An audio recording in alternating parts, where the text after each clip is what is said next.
On May 23, 1993, wax, or the discovery of television among the bees, entered the internet, projected by a cable into a wall.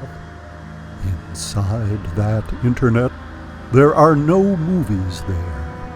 And so wax, waiting until the last frame enters the wall, then begins the first movie on the internet, to continue forever, for that is how the first movie on the internet begins, at the first frame after the last frame. A true story, and this is that movie, and in reverse. And so, we begin.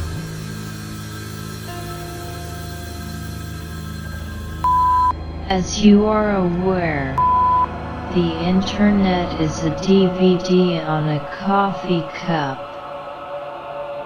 I could show you how that happens, how the handle of the coffee cup becomes the hole in the center of the DVD. How the interior of the coffee cup disappears into the surface of a flat disc as I spin. I am the first movie on the internet. I am inside a DVD on a coffee cup. I could show you how that happens. How the movie appears between two frames, between the front and the back of the DVD disc. I am the first frame after the last frame. I am the movie in the DVD on the coffee cup. I am wax, or the discovery of television among the bees. I am 999 years, 364 days, 23 hours, 59 minutes, and 48 seconds long. And then it was dark, until dawn.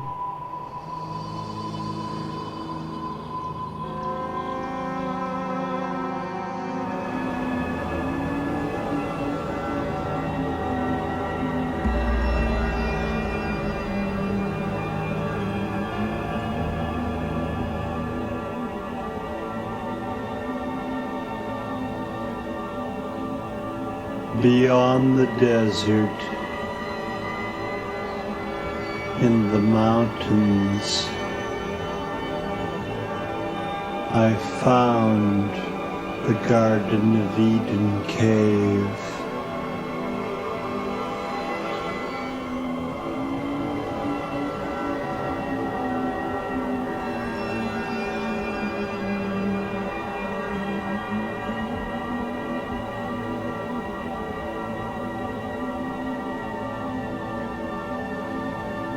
Beyond the desert, in the mountains, I found the Garden of Eden cave.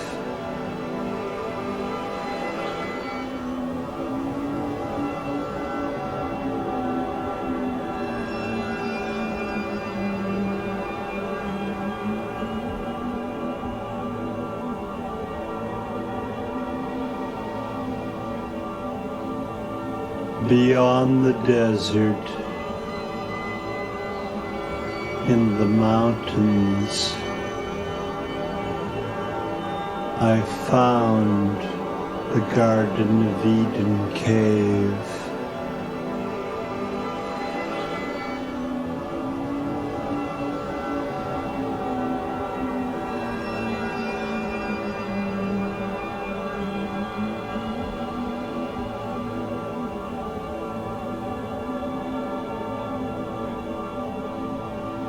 Beyond the desert, in the mountains. I found the Garden of Eden cave.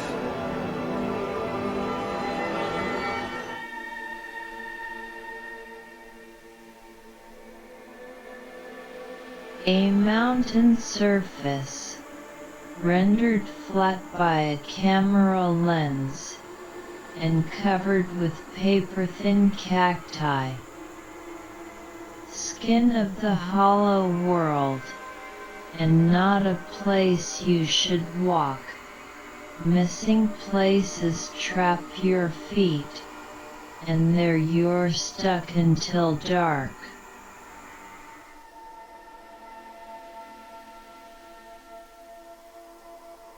A small mountain made of large outcropping, fully functional in 3 space. Slight tufts of hair mark it as potentially alive. Jacob walks his own scalp.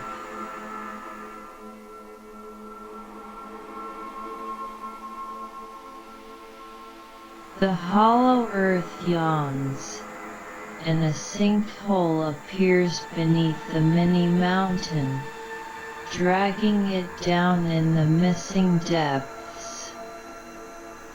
A little UFO moon appears in the top of the blue, which begins to cover the screen with this event.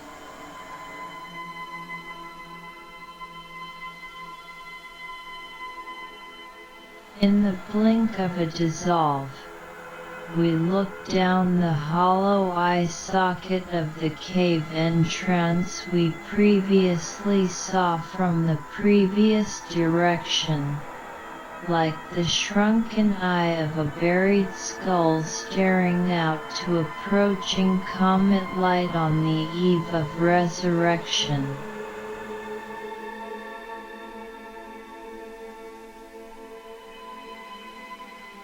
A festival of dark boats twirling on the sky river, ether flowing in eddies that push the boats around each other, as we fall gently down towards the empty water between them. Down, down, only the blue-black of the water, and the chains of the anchors, and the mud, and then we get our bearings. Take a left.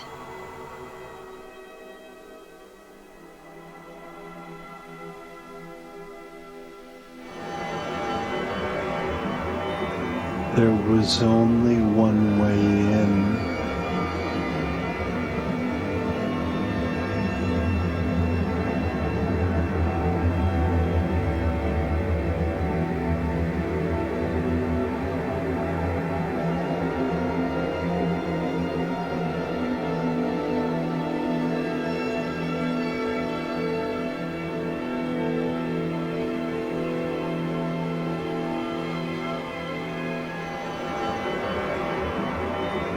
There was only one way in.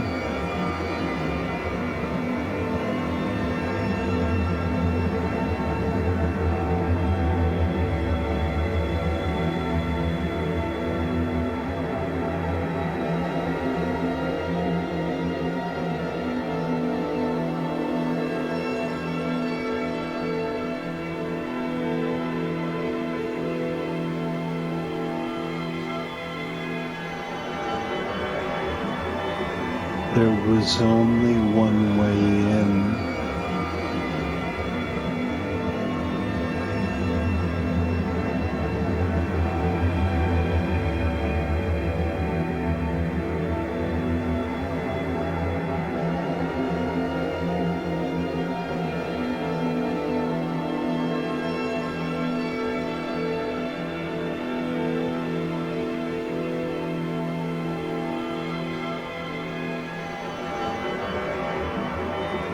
There was only one way in.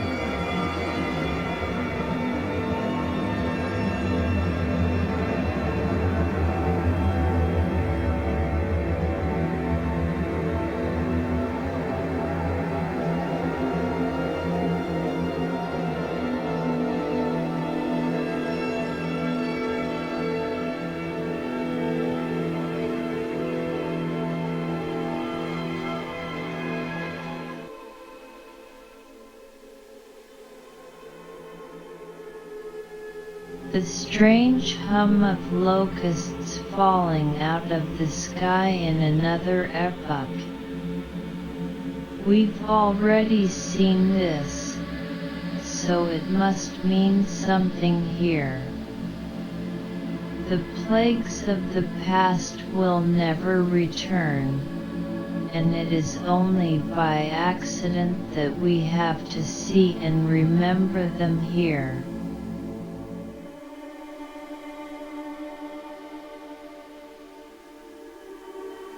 Out of the living pixels, the rock lid to the cave entrance appears. It seems that we are being dragged inside. The gums of the cave orifice slide by. It is dark and toothless inside here. Soon our hero will feel the need for a snack.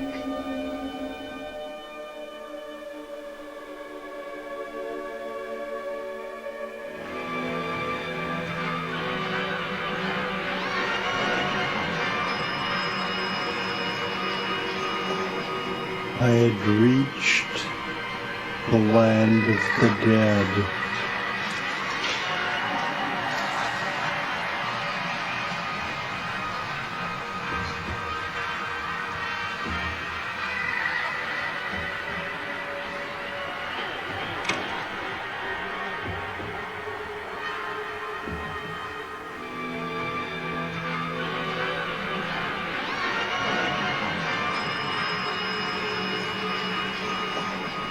I had reached the land of the dead.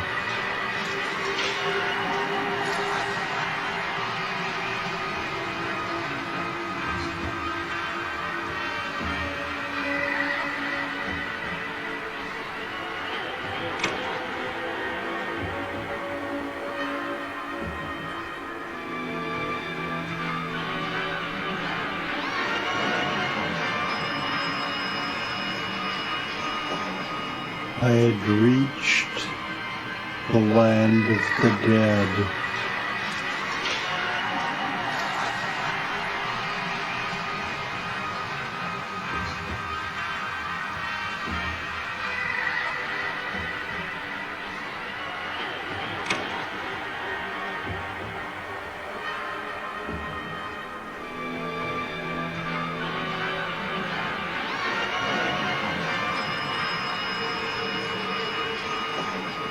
I had reached the land of the dead.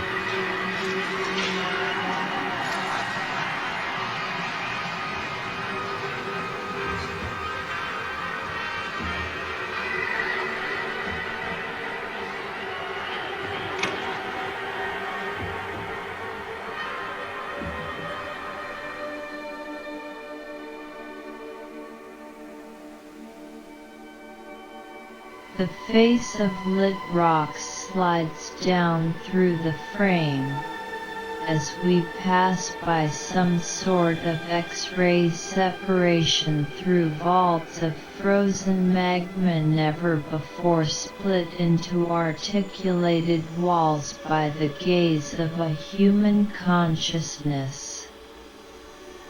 Actually, between that last shot and this, we must have already made it to the inner earth. Flower scents appear, then two elevator doors, which with sudden obviousness show themselves as the normal and usual way of entering Carlsbad Caverns. Either or any door can open, but only one does, in rhyme with music that stirs the soul, and in time with both rhyme and door, Jacob strides forth, into the very land where he will lose his soul. He walks past the waiting chairs, through the spinning door, and out anywhere beyond. That's all we have to know about this shot.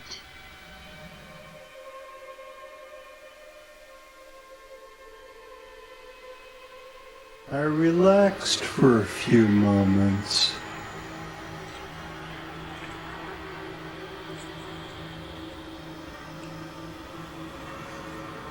I relaxed for a few moments.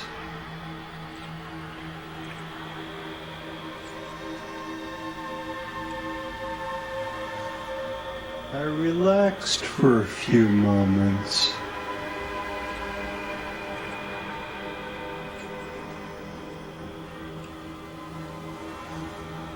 I relaxed for a few moments.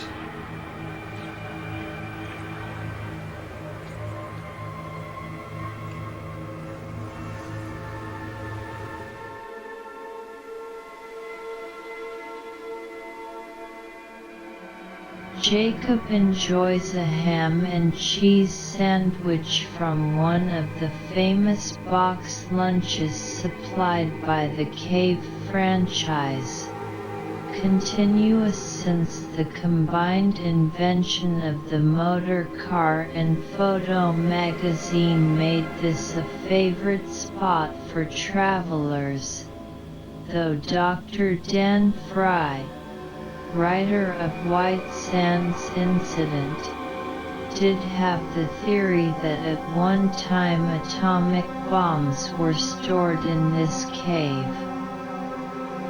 But since has renounced this belief.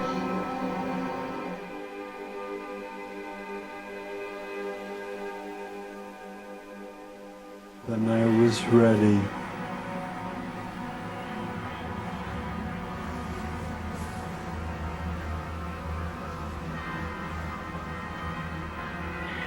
Then I was ready.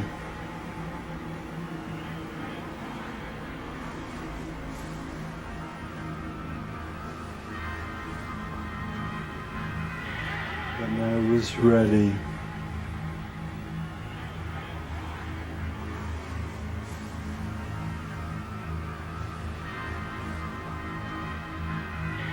Then I was ready.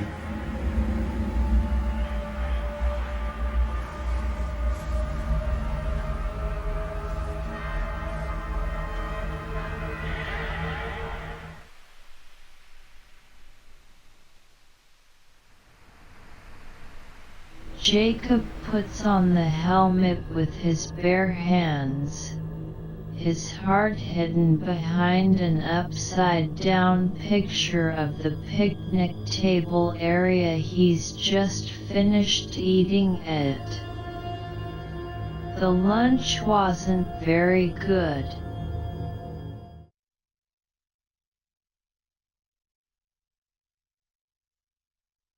Not the sort to take too long a break. Jacob feels more at home with himself now that the helmet is back on, and that unthinking lunchtime is gone. If he would just take a moment, sit there a day, 2 days, an enforced vacation, perhaps he might get a different biochemical perspective on the mandates of his consciousness, and just take off that suit. This is his last chance, and head back to work, or the hospital, or church, or school, or just into the city, which has all these and lots of nice stores to look into also.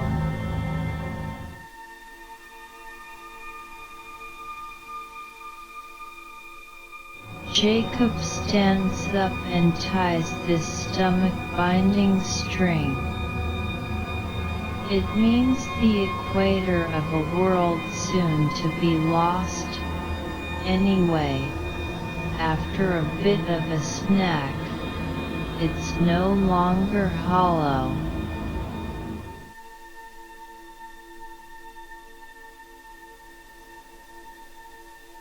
I knew which way to go.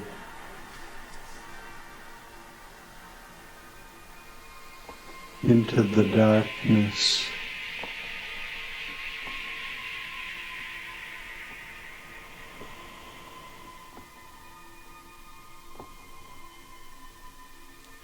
I knew which way to go.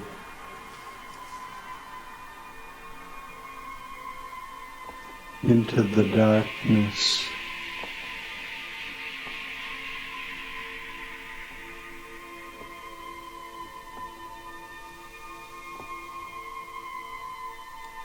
I knew which way to go.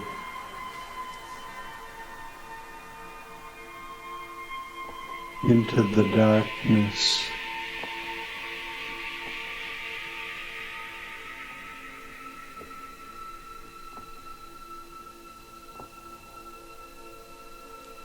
I knew which way to go.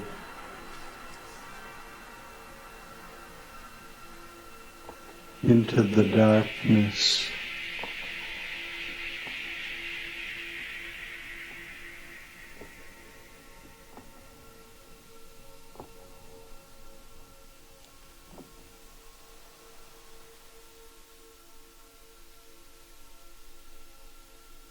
Finally, the hunter leaves the table, busily using his alternating hands to attach thick gloves to their matches.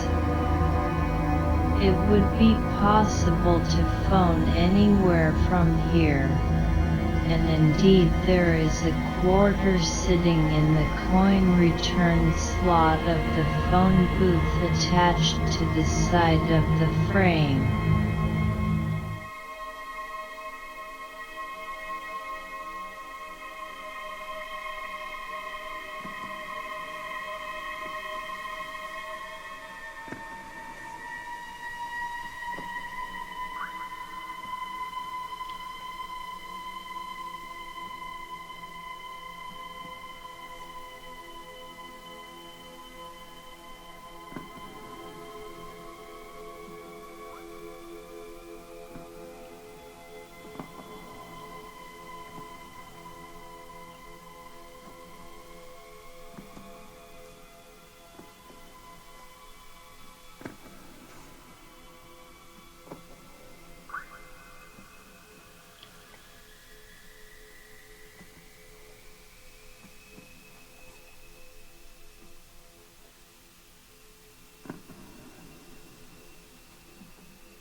Jacob has somehow reversed the direction he is determined to walk in, and has started to head down a long dark tunnel towards the kitchen area and refrigerator where the dead as lunch are stored. It is behind the kitchen that he will find his own mysterious entrance to the hidden parts of the cave.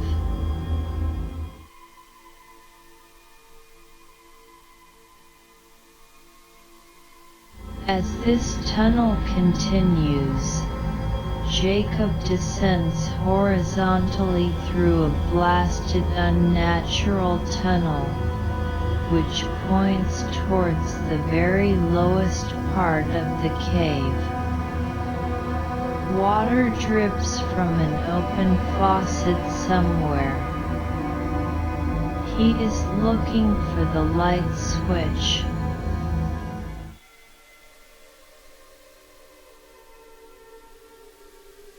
A view from the darkness beyond, which keeps receding as he keeps traveling forwards, heading towards some destination in a space which might be even more confined.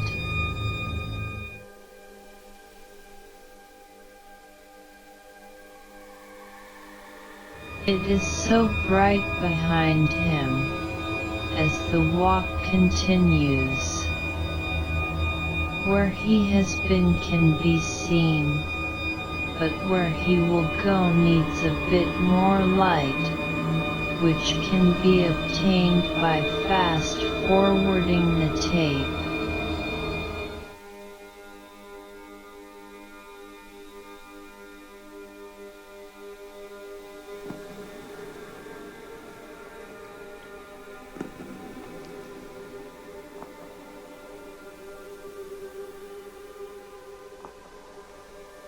The first thing I noticed was the light.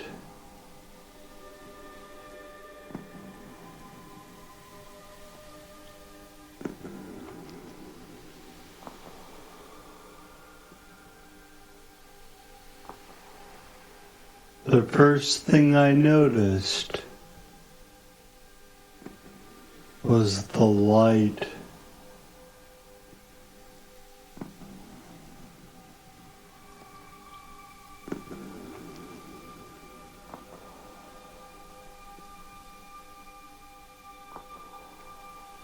The first thing I noticed was the light.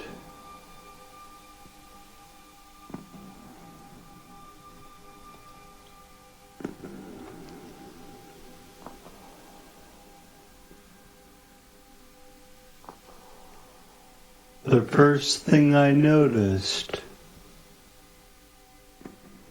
was the light.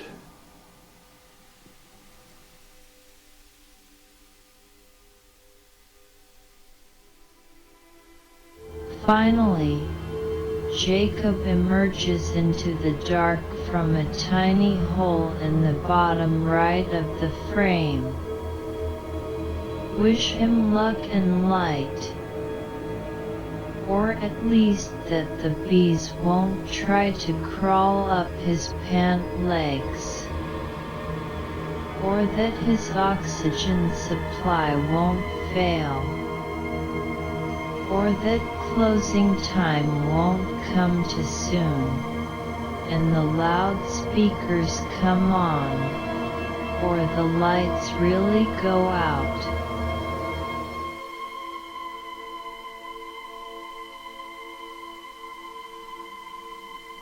The bees had illuminated the cave for me.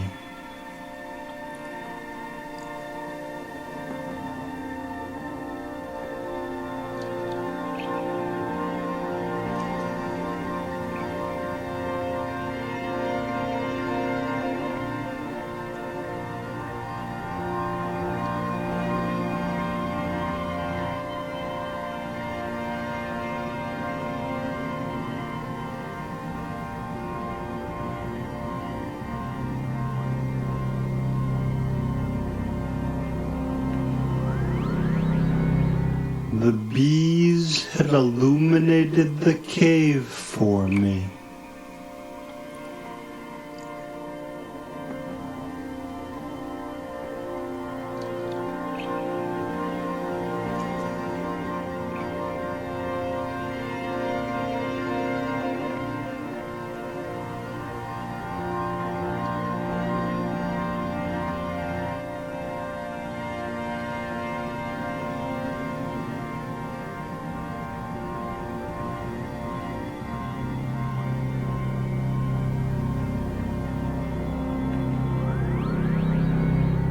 The bees had illuminated the cave for me.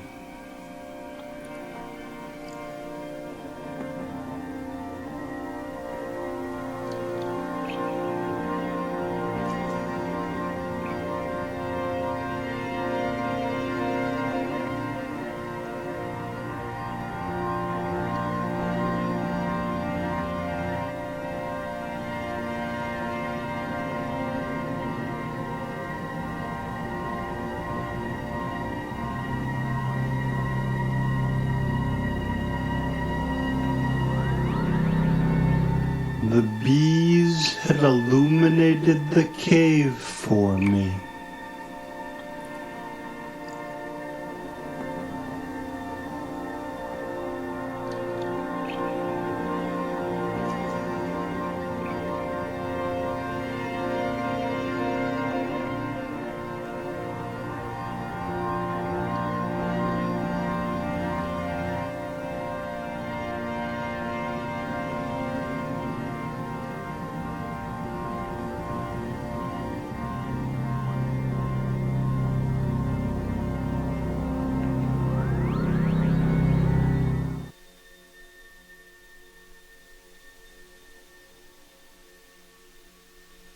Backing up, we see that this large internal space is not as dark as might be supposed. It's filled with an ugly green light. Sharp things seem to hang down from the ceiling, giving the sense of a space with many fractional parts, where large and small are about the same, except for the fact that they are in different places.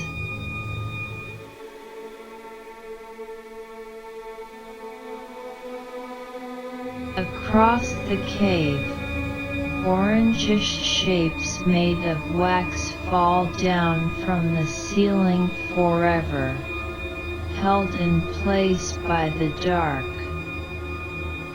This cave is a primitive place, but just right for Jacob and the bees, as well as the many people who visit every year.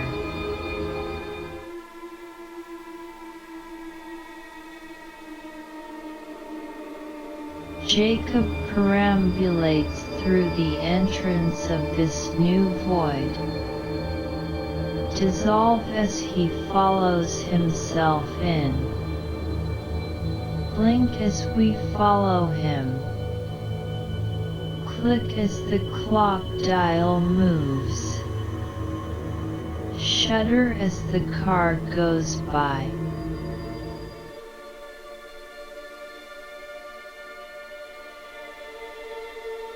The bees appeared on the TV, speaking the language of Cain.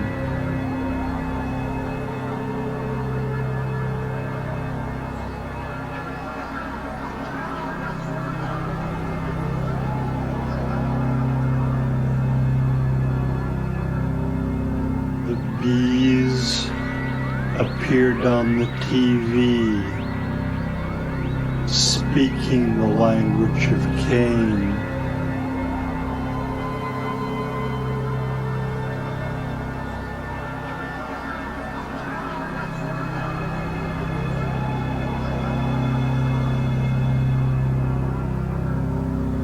The bees appeared on the TV, speaking the language of Cain.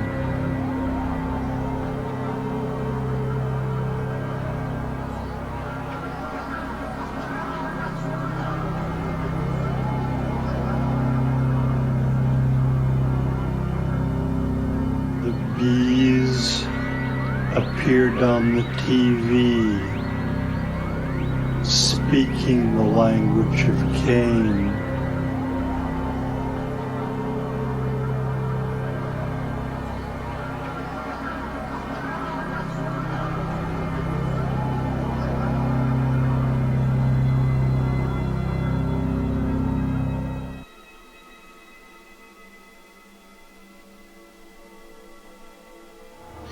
forwards from the dark. A BTV covered with bees approaches our eyes. Each edge of the icosahedron is the turn of a mirroring space.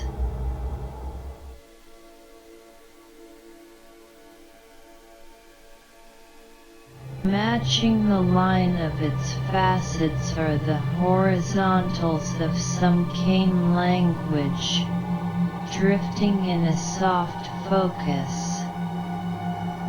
The surface of corn, twisting in growth and inheritance, across an entire field, all the corn see at once on one screen, which begins to talk and whine about modern farming.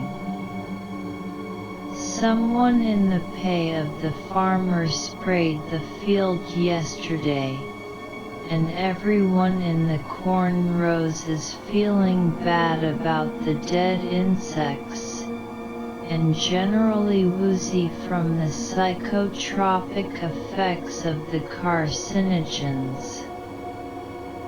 The oscillation of the bands increases in frequency. Slight shadows from an impossible light pass across the surface of these underlife waves.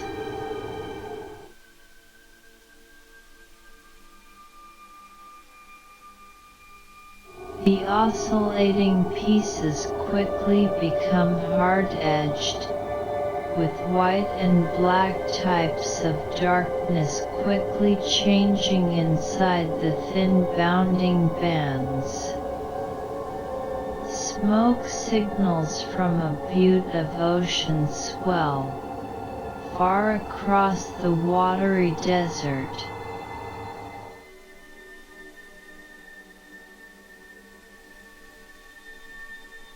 A fast water weave, caught in liquid stone, or in the fine fabric of optoplasmic space which often clothes the newborn dead as they travel from the womb directly to the tomb of limbo, a gray void that the Pope likes to think about sometimes.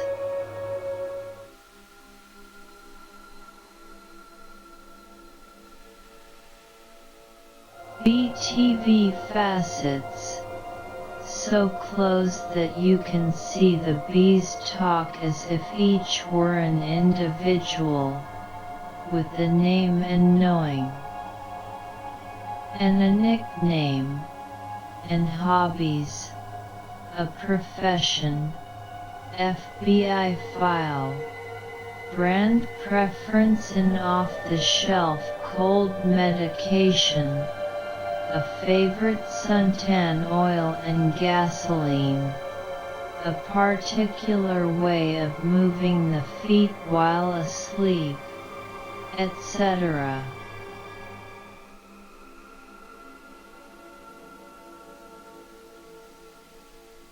They were waiting for me.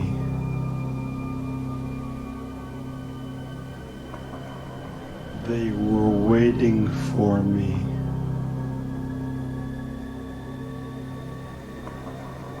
They were waiting for me.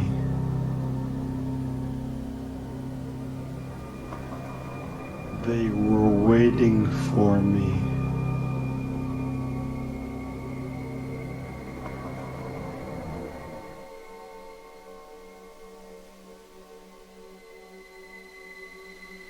Low angle of Jacob heading into the cave.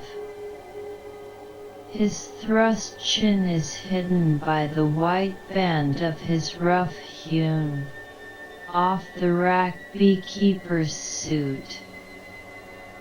His forward stride sways a bit back and forth.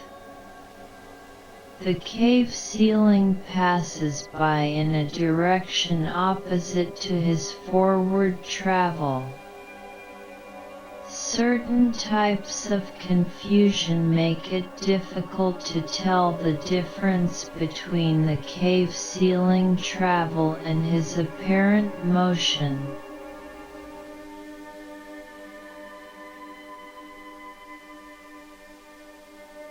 The camera remains at a low angle, like in Buffalo movies, where the camera is kept in a trench, and the giant doomed and dangerous horned animals rush towards it and jump across, used to optical interruptions in their daily panic-pushed rush across the western lands.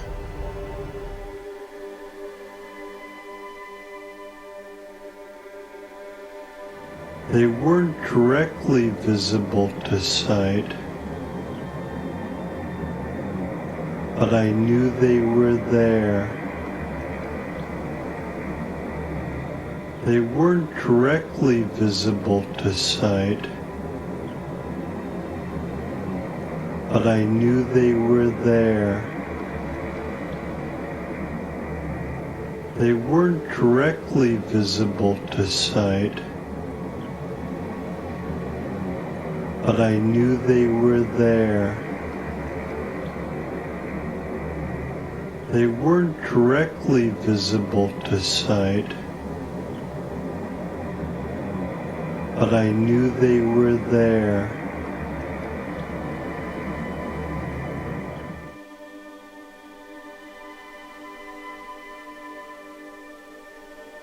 Jacob is walking and looking up. Vegetal strands of the Lost World jungle look down at him, barely aware of his walking speed, but perhaps a bit frightened that velocity has entered the cave in his shape. Monkeys and other sorts of spirits blink through the rock darknesses that separate the fractal stone fronds. Somewhere, bread is baking, and the future awakes, past all this entangled undergrowth. Got to get home.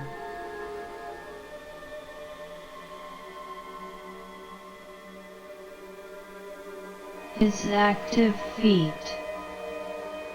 Jacob has attached yellow bee bands to prevent any bees from crawling up his legs. Before he came to the cave, he did catch some type of foot fungus, probably in a public shower, which has flaked his walking skin, and it is just as well for the pristine ecosystem of this faraway planet that Jacob has so well protected his feet from the stone. That yellow band, big shoe protection, works in reverse.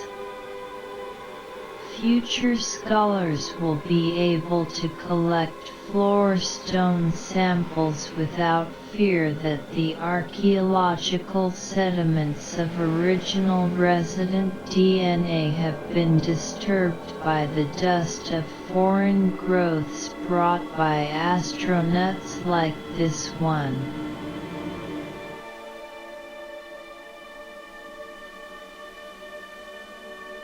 The intricate stonework was their honeycomb.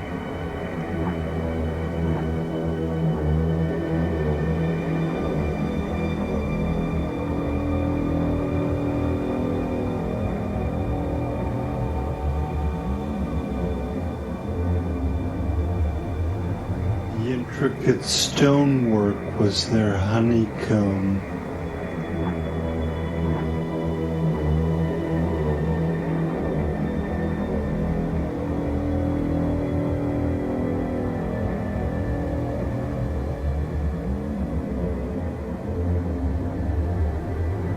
The intricate stonework was their honeycomb.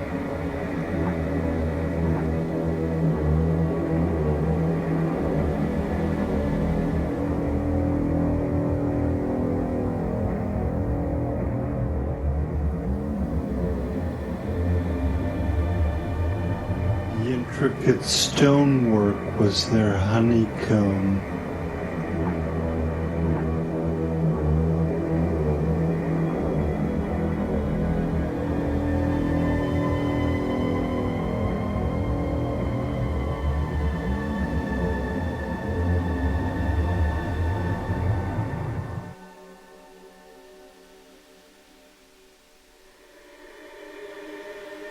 Jacob walks out into a cathedral-sized area inside the cave, lit again with the green light.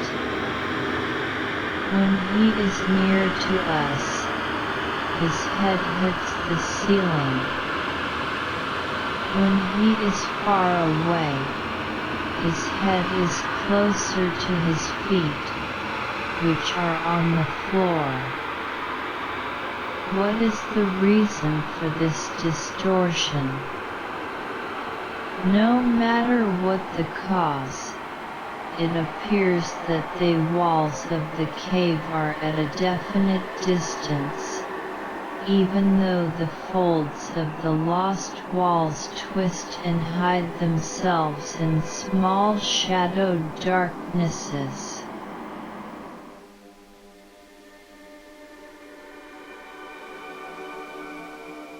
Jacob heading away from the elevators. Lunch is already an indefinite period of time in the past. Let the bees devour him now. The games begin. The stadium is full. Is that the chairman of Exxon in the curtained chair? Front row center? Is that Chairman Mao next to him, sitting on the shoulders of the chairman of the Ways and Means Committee of the United Federation of Planets? What nonsense is this? What form of public entertainment?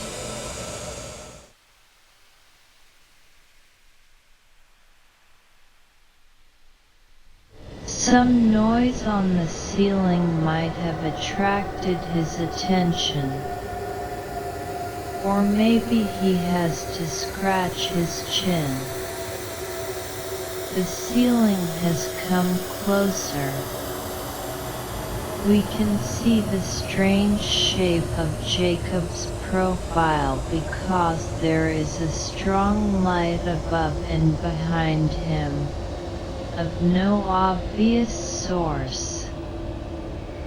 Stone swirls in wavy patterns, and a telephone rings silently in a box made for the use of cave maintenance professionals, just around the corner from here.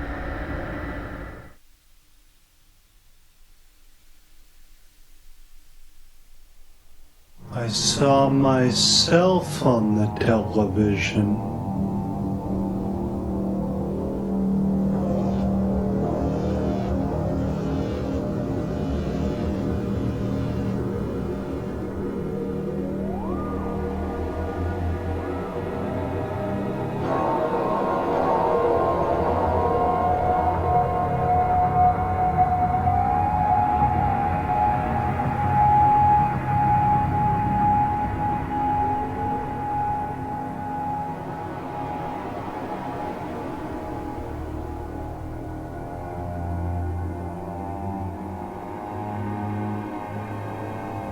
I saw myself on the television.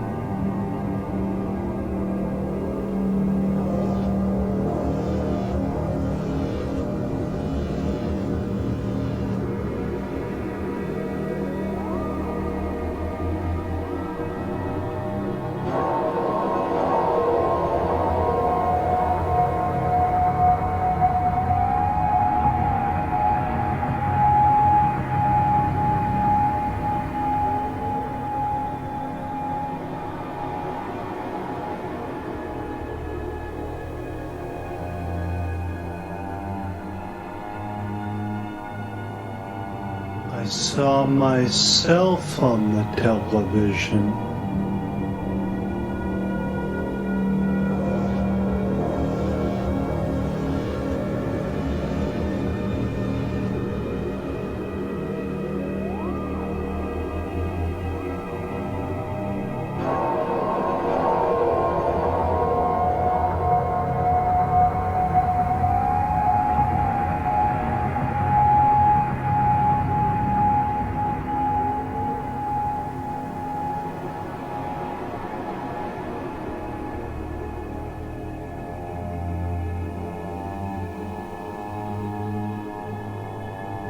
I saw myself on the television.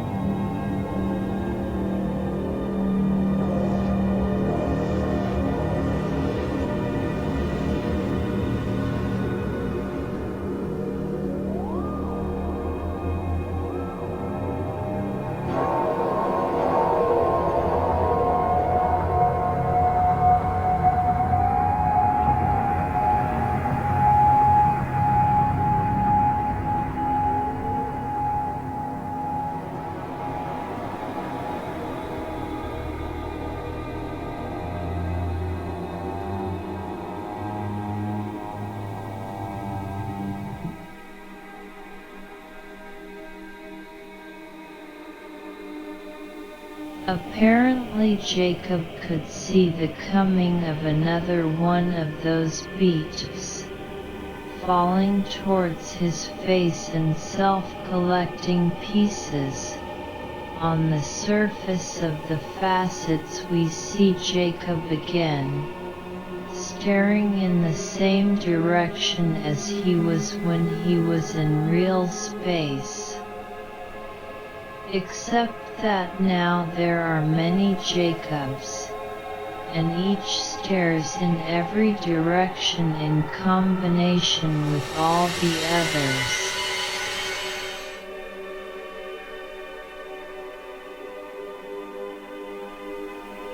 Lines of force pass through the picture on the VTV, revealing the presence of electric noise in the background.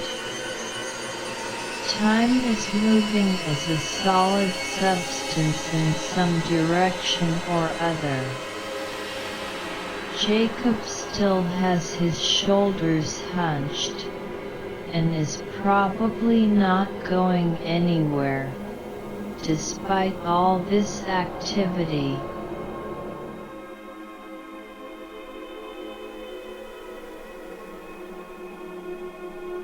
The cave is made of patches of stone, glued together by starch, kept colored by artificial light and the paying stares of the other tourists. Where are they now? Jacob feels all this residue, almost able to make sense of one sound fragment we can't hear, the voice of an announcer at a Redskins game, somehow still reverberating here in the cave ether.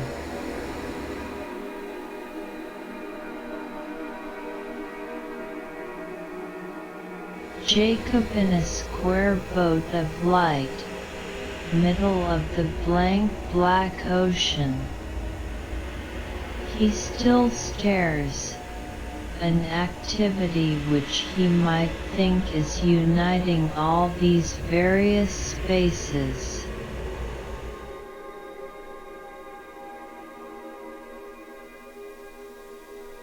So many beaches, so few shots in which to make them visible.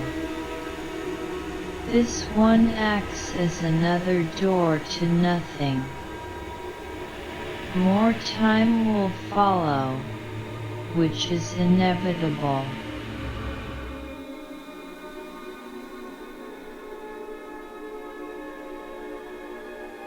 Jacob looks like he is thinking of something, but that might not be true.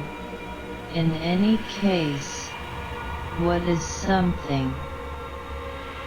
Especially when dazed, you ponder all the categories which might be different from daze.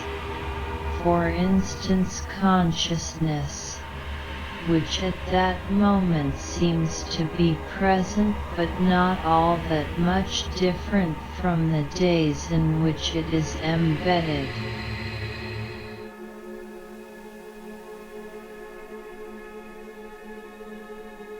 The full-frame BTV with all those writhing bees on it spins horizontally, perhaps generating some sort of static electricity. The bees do not seem to be doing anything different, but how could we tell?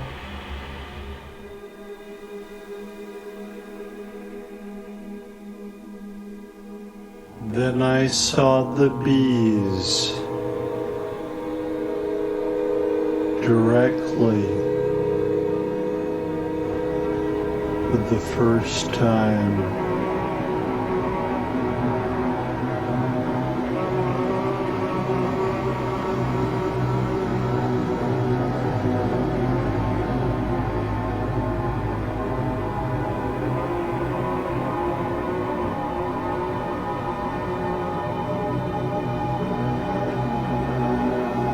Then I saw the bees directly for the first time.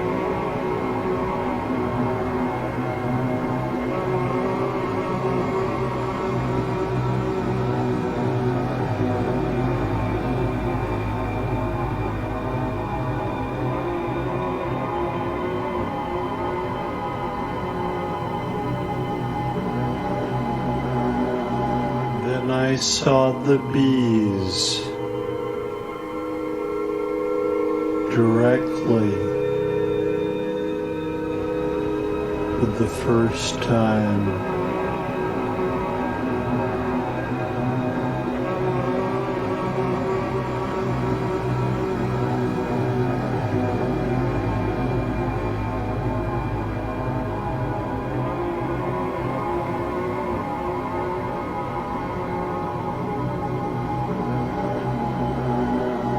Then I saw the bees directly for the first time.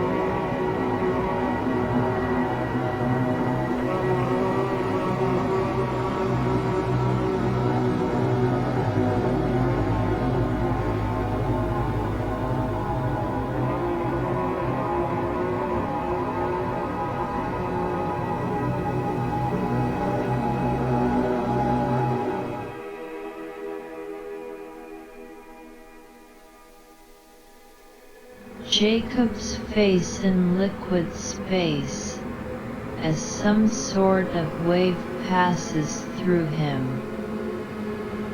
His stare is unchanged, perhaps uncharted, as is his situation. The waters are rising, and Jacob can't notice the difference. Perhaps these ripples started on another star long before the present moment, or after, a decision dependent on just what you think about cause and effect, or shall we say effects.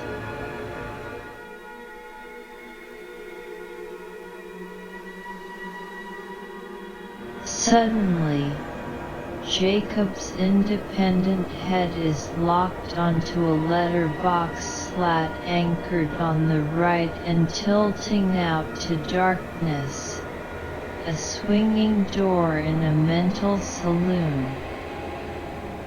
His stare is unbroken.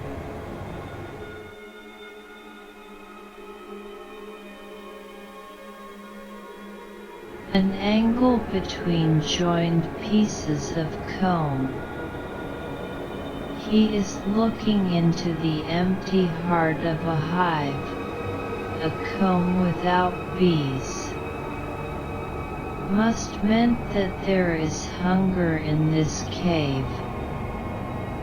This winter is why Jacob is dressed so warmly.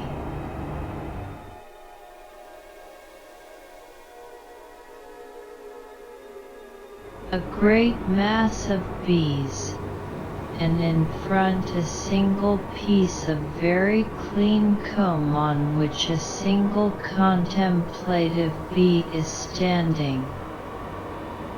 Even in the hive acropolis, the mass of wax is clean, and propolis invisible. What do these bees eat, and where do they store it?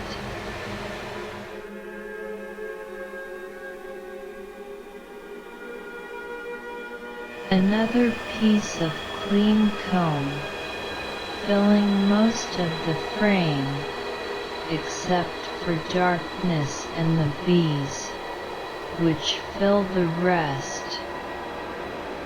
Gravity tilts in many directions, though probably along the usual vectors, though all these shots of the hive could be turned upside down without ever figuring out the fact. The bees are busy storing the dark in the comb.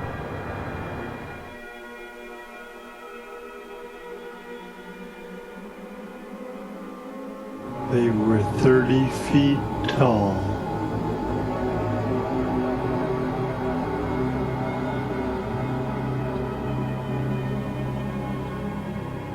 They were 30 feet tall.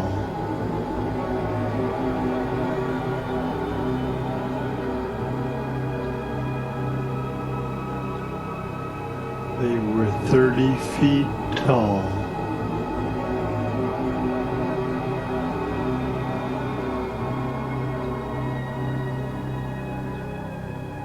They were 30 feet tall.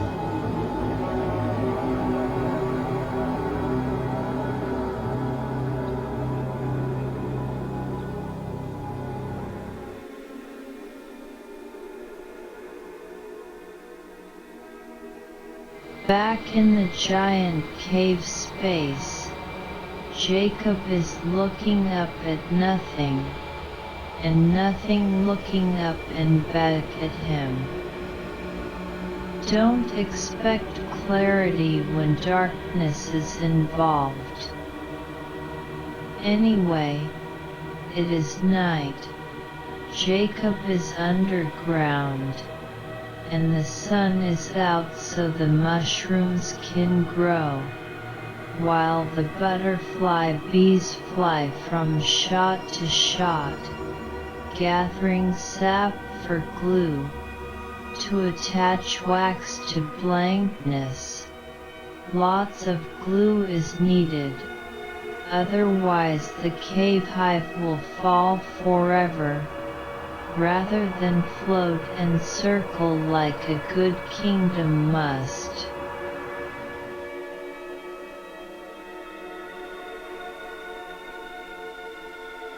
They sang for me.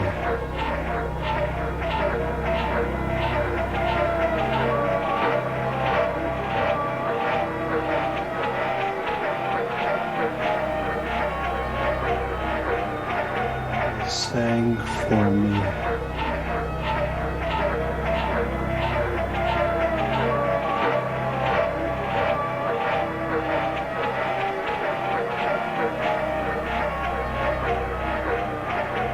Sang for me.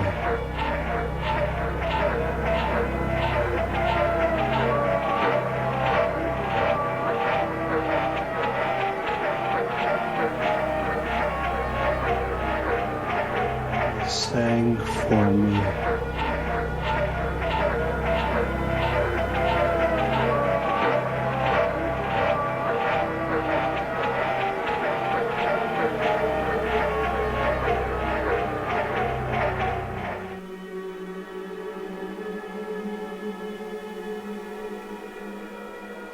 In that empty space, patterns of dancing hexagons appear, incoherent collapsing and expanding patterns, first complete in the form of a solid pill, then in a multi-hex dance articulated through restricted space. The clock of the hive is regular, and has no gears. Every separate moment has a separate shape. This, however, is the continually repeating shape of a single moment. Jacob's lids click as he stares, and his heart repeats a single beat over and over, without echo.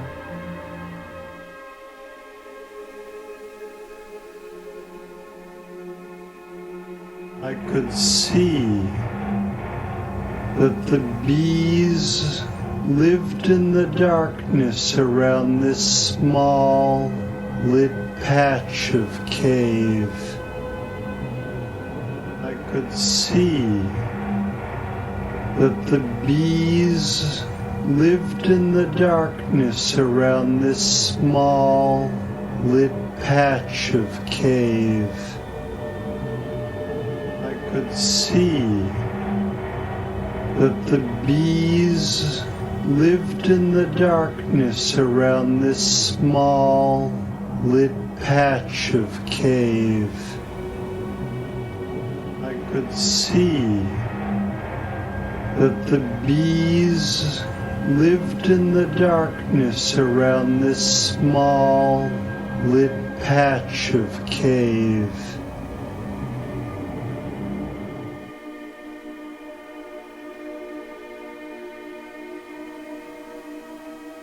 A rotating floor attached to a rotating ceiling, each threatening the other with sharp alternating spikes. This is Jacob's new home. There be many more chances to see the inner rooms of this open-walled castle. The sharp stalagmites each have a specific set of numbers associated with them.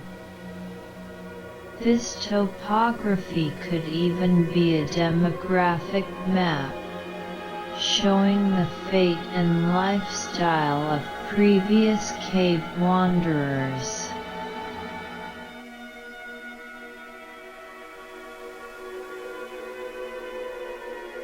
Our world was puny and finite in comparison with theirs.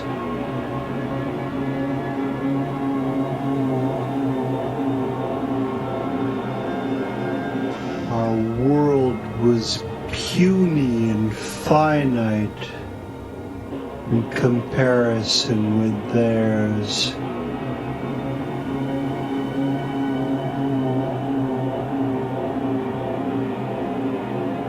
Our world was puny and finite in comparison with theirs.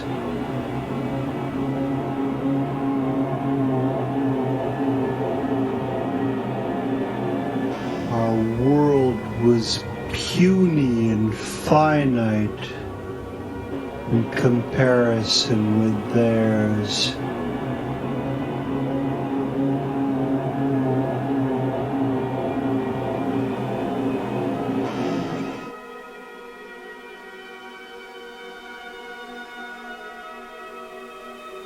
A slow zoom out from long horizontal curtains the color of wax on the cave wall.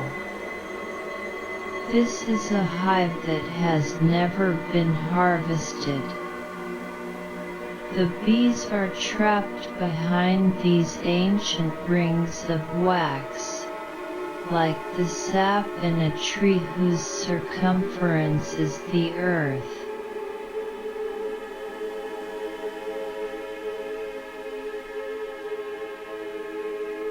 We see the extent of the curtains, which now resemble wild honeycomb, and Jacob, who stands beneath, looking up. He can't see anything, but he is perfectly welcome to tilt his eyes in any direction. They act as wishing wells, and his thoughts as pennies. If you have any belief in the future, you know that a wish is as good as an act, especially in uncertain circumstances, ruled by unknown physics.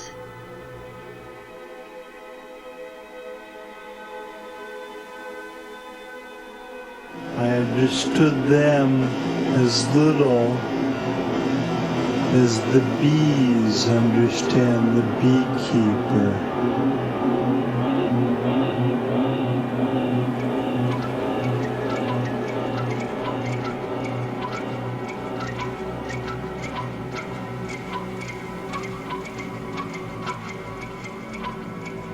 I understood them as little as the bees understand the beekeeper.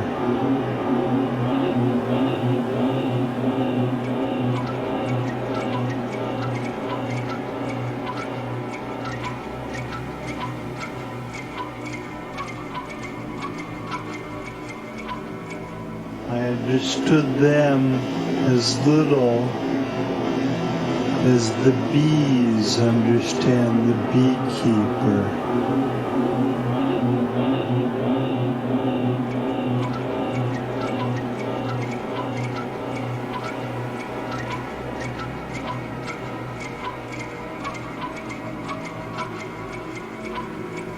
I understood them as little as the bees understand the beekeeper.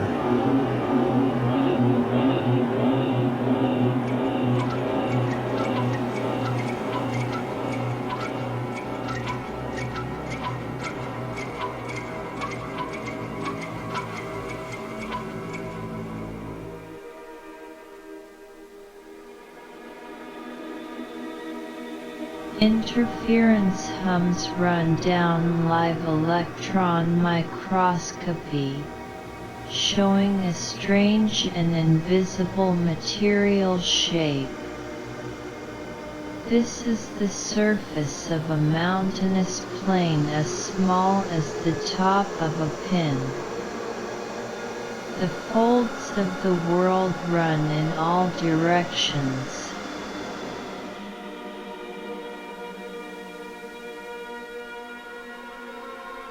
Quantized, stutter-framed bees on the top of a hive on a sunny day. They stagger in repeated patterns, and when they are through with this moment, they will never leave. Each frame beneath them holds a single picture from this movie. Other movies are available here also.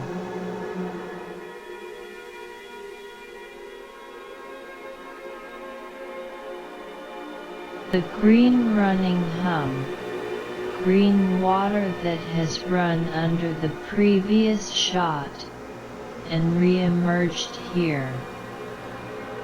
Everywhere you look, streams of lost and found image intertwine like threads on a torn and unused fold of cloth lost and wet in the back of a burned warehouse, months after the disaster. Envy.